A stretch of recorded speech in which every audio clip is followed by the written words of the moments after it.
C'est parti pour le départ de la course. Allez, on prend le départ. Position. Tout le monde est en place.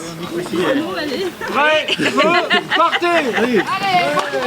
Ce matin, on a organisé une course à pied, footing, avec une vingtaine de coureurs pour leur faire découvrir la difficulté que pouvait soulever ce site avec les vallons, les belles descentes, les beaux paysages de sous-bois que les gens ne connaissent pas, et donc on peut découvrir seulement en courant de manière assez rapide, puisqu'il y a quand même beaucoup de kilomètres de chemins qui ont été nettoyés, balisés. Par contre, on a sécurisé des accès, puisqu'il y a encore des zones de travaux, donc il y a des zones inaccessibles au public, et également il y a une forte présence de faune et de flore assez typique du site en Ile-de-France. On retrouve des espèces rares en Ile-de-France, certaines sont protégées. Vous avez des insectes, des libellules, des buses, des éperviers. Il y a aussi des panneaux expliquant quel type de faune et de flore on retrouve localement. C'est pas mal enlevé non plus, mais c'est...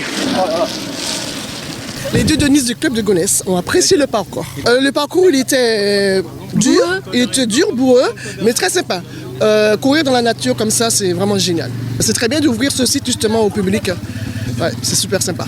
Alors, la plupart des Gonéciens ne connaissent pas ce site. On a déjà réalisé les journées de l'environnement. On a ouvert le parc un week-end par an pendant quelques années successives. Et la première réflexion des Gonéciens, c'est de dire qu'ils ne savaient pas, ils ignoraient totalement qu'on avait cette richesse au cœur de la ville. Et encore ce matin, quand les randonneurs et la course s'est déroulée, au retour de ces courses, les gens nous ont dit « mais on ne savait vraiment pas qu'on avait ça sur Gonesse ». On n'imagine pas si près de la civilisation urbaine qu'il puisse y avoir un tel parc verdoyant comme ça.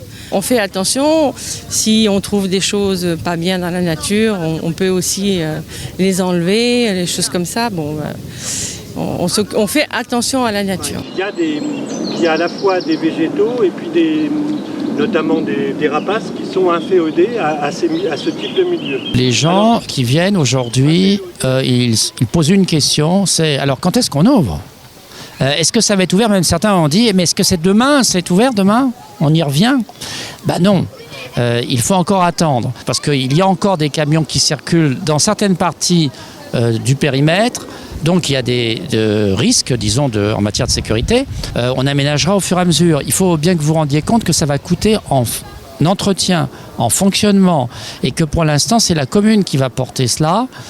Mais nous ne désespérons pas de voir pris en compte ce parc de 140 hectares dans l'ensemble de la coulée verte future du nord-est francilien, et y compris en relation avec le triangle de Gonesse, dans lequel il y aura aussi un parc de 50 hectares.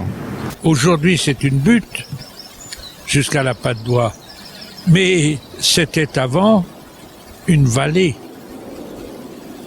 Alors comment est-on passé de la vallée à la butte ? Tout simplement en accumulant des masses de déchets. Et maintenant, il y a une lente progression dans une volonté de transformer ce lieu de déchets en un lieu d'accueil, un lieu de plaisir, un lieu de promenade. Donc ici, vous êtes dans le monde de la distraction de demain.